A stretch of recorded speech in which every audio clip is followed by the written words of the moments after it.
नमस्कार। आज हम बात करेंगे 1986 की एजुकेशन पॉलिसी पर। आगे बढ़ने से पहले एक रिक्वेस्ट है, यदि आपने अभी तक चैनल को सब्सक्राइब नहीं किया तो सब्सक्राइब कर दीजिए, साथ में बेल आइकन को जरूर दबाइए। राष्ट्रीय शिक्षा नीति 1986 को आने वाले समय के लिए शिक्षा का महाधिकार पत्र या मैग्ना कार्टा कहा गया है। यह 29 पृष्ठों में है और 12 भागों में बंटी हुई है। यह पहली ऐसी नीति थी जिसका कोई अध्यक्ष नहीं था, क्योंकि इसको देश के विभिन्न क्षेत्रों से विद्यार्थियों, अध्यापकों, अभिभावकों व अन्य संगठनों से सुझाव लेकर तैयार किया गया था। राष्ट्रीय शिक्षा नीति 1986 की घोषणा भारत के तत्कालीन प्रधानमंत्री राजीव गांधी द्वारा 5 जनवरी 1985 को राष्ट्र के नाम अपने प्रसारण के दौरान की गई थी। देखिए, यह नीति 12 भागों में बंटी है। इस नीति का शीर्षक है challenges of education A policy perspective. नीति की प्रमुख विशेषताएं क्या हैं? देखिए, 12 भागों में है। पहला भाग तो उसका प्रस्तावना है। दूसरा भाग, यहाँ से हम शुरू करते हैं, जो है शिक्षा का सार तथा भूमिका। इसके अंतर्गत जो बातें की गई हैं वह था ऑलराउंड डेवलपमेंट ऑफ पर्सनैलिटी, नागरिकों को सुसंस्कृत बनाना, मैन पावर का डेवलपमेंट करना, और इसे अनोखा निवेश कहा गया। इस नीति का जो मूल भाव है वह है शिक्षा वर्तमान और भविष्य के लिए एक अनोखी पूंजी है। दूसरा जो विशेषता है राष्ट्रीय शिक्षा पद्धति, नेशनल सिस्टम ऑफ एजुकेशन। तो इसमें कहा गया कि जो मुख्य मुख्य बातें हैं उन पर हम बात करते हैं। एक तो 10+2+3 का हमारा सामान्य शैक्षणिक ढांचा होगा। दूसरा, जो राष्ट्रीय पाठ्यक्रम नेशनल करिकुलम फ्रेमवर्क बनाया जाएगा। अंतर्राष्ट्रीय सह अस्तित्व के लिए युवा पीढ़ी को प्रेरित करने हेतु अंतर्राष्ट्रीय बोध की शिक्षा दी जाएगी। इक्वल अपॉर्चुनिटी, सभी के लिए समान अवसर। राष्ट्रीय गौरव को बढ़ाना, संपर्क भाषा व अन्य भाषाओं को बढ़ावा देने की बात की जाती है। अनुसंधान और विकास पर जोर, लाइफ लॉन्ग एजुकेशन अर्थात हमेशा सीखने के लिए तैयार रहना चाहिए।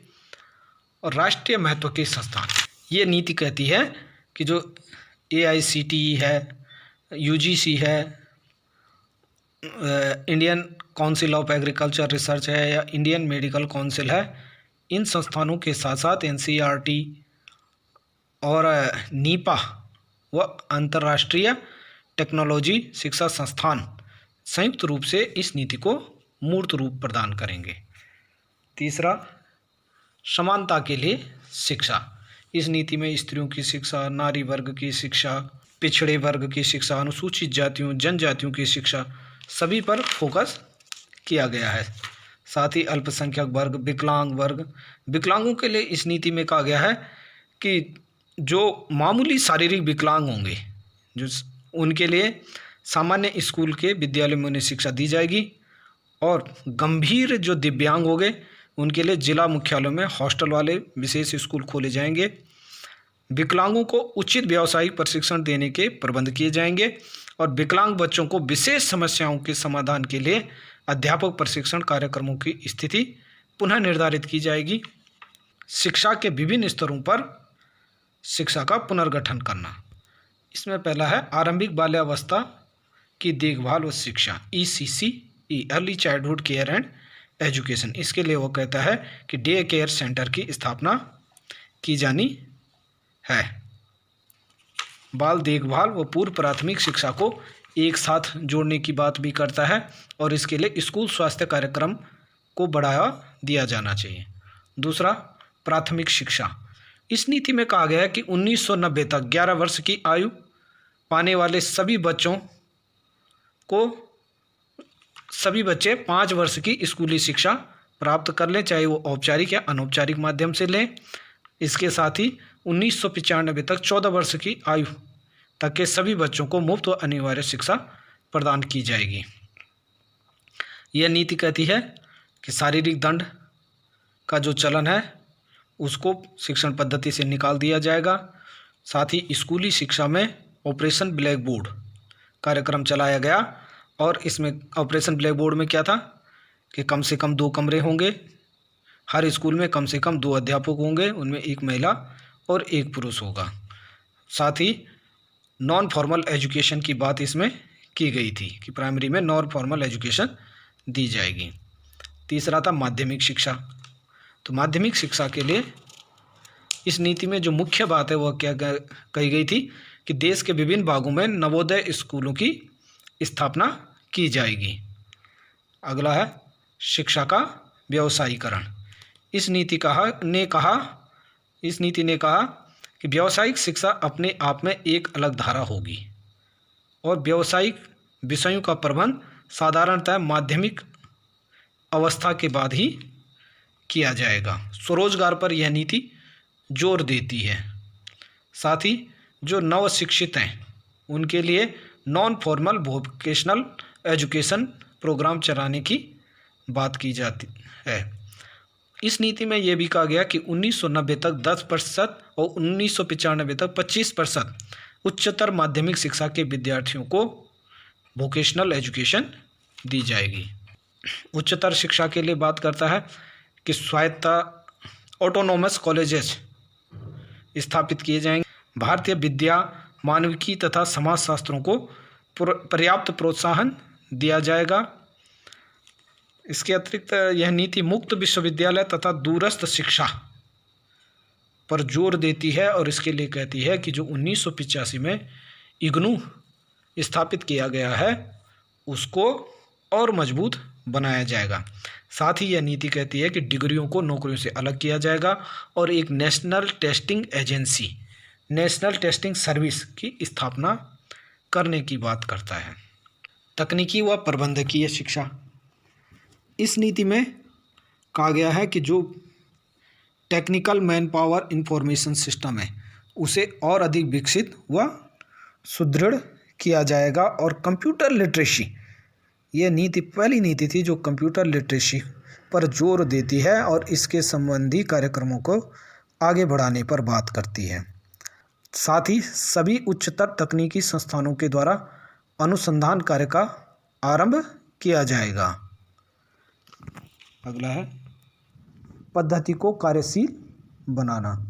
इसके लिए वह कहता है कि सभी जो संस्थान हैं उनको अपने दायित्व निभाने वाले शिक्षकों को बढ़िया वेतन देना चाहिए और राष्ट्रीय व राज्य स्तर पर स्थापित मानक व मापदंडों के अनुसार संस्थानों की कारगुजारी का मूल्य निर्धारित करने की एक प्रणाली का निर्माण किया जाएगा। शिक्षा की सामग्री तथा प्रक्रिया का नवीकरण। तो reorientation the content and process of education. इसमें यह कहता है कि साधन संपन्न व्यक्तियों को शिक्षा की सांस्कृतिक समृद्धि में अपना योगदान देना चाहिए। बच्चों को सुंदरता, सुमेल और सुरुचि के प्रति संवेदनशीलता विकसित करने के योग्य बनाया जाएगा। मूल्य शिक्षा दी जाएगी। भाषाओं के विकास के लिए नीति कहती है कि 1968 की जो शिक्षा नीति है उसको दृढ़ता से लागू किया जाएगा और भारतीय भाषाओं में विदेशी पुस्तकों के अच्छे अनुवादों को सहयोग प्रदान किया जाएगा। उत्कृष्ट बाल साहित्य का प्रकाशन किया जाएगा। पुस्तकालयों में सुधार किया जाएगा। खेलों तथा शारीरिक शिक्षा को आधुनिक शिक्षण प्रक्रिया का अनिवार्य अंग बनाया जाएगा और ग्रामीण क्षेत्रों में जो खाली जगह है उन्हें खेल मैदानों के लिए आकर्षित किया जाएगा। और यह नीति ही है जो पहली बार स्कूलों में अध्यापक प्रशिक्षण विषयों में योगा को शामिल करने की बात करता है। साथ ही एनएसएस और नेशनल कैडेट कोर में विद्यार्थियों को भाग लेना अनिवार्य करने की बात करता है और राष्ट्रीय सेवा स्वयं सेवक योजना, नेशनल सर्विस वॉलंटियर स्कीम को मजबूत बनाने की बात करता है। मूल्यांकन के लिए यह कहता है माध्यमिक स्तर में धीरे धीरे सेमेस्टर प्रणाली प्रारंभ की जाएगी और अंकों के स्थान पर ग्रेड दिया जाएगा। अध्यापक और अध्यापक शिक्षा के लिए क्या कहता है कि राष्ट्र स्तर के अध्यापक संघ अध्यापकों के लिए एक व्यावसायिक आचार संहिता तैयार कर सकते हैं और अध्यापकों के द्वारा इसका पालन करवा सकते हैं। अध्यापक शिक्षा के लिए जो ये मुख्य बात है, पहली बार इस नीति में कहा गया कि डाइट जिला शिक्षा एवं प्रशिक्षण संस्थानों की स्थापना की जाएगी और एनसीटीई को आवश्यक संसाधन और क्षमता प्रदान किए जाएंगे। अगला है शिक्षा का प्रबंध। तो ये अलग अलग स्तर पर शिक्षा के प्रबंध की बात करता है। पहला, राष्ट्रीय स्तर पर शिक्षा के प्रबंधकीय ढांचे में सुधार लाने के उद्देश्य से भारतीय शिक्षा सेवा की स्थापना की जाएगी।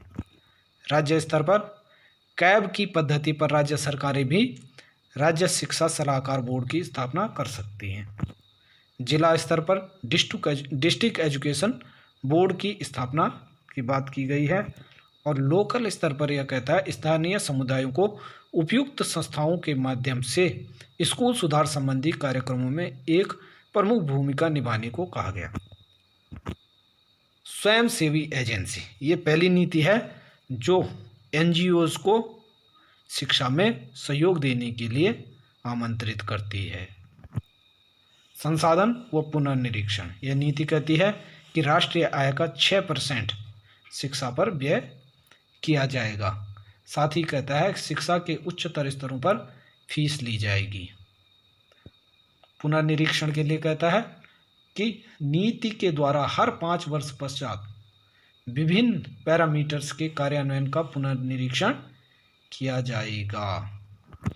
भविष्य के लिए इस बात पर विचार किया गया कि शिक्षा के भावी स्वरूप की जटिलता के रहते हुए भी बौद्धिक तथा आध्यात्मिक प्राप्ति में सदैव अधिक लाभ पहुंचाने वाली परंपरा को यदि मान्यता दी जाए तो हमें अपने उद्देश्यों की प्राप्ति में सफलता मिल सकती है। इस नीति पर आगे चलकर एक संशोधित शिक्षा नीति आती है जिसे राममूर्ति समिति कहते हैं, जो कि 1992 में बनी थी। धन्यवाद।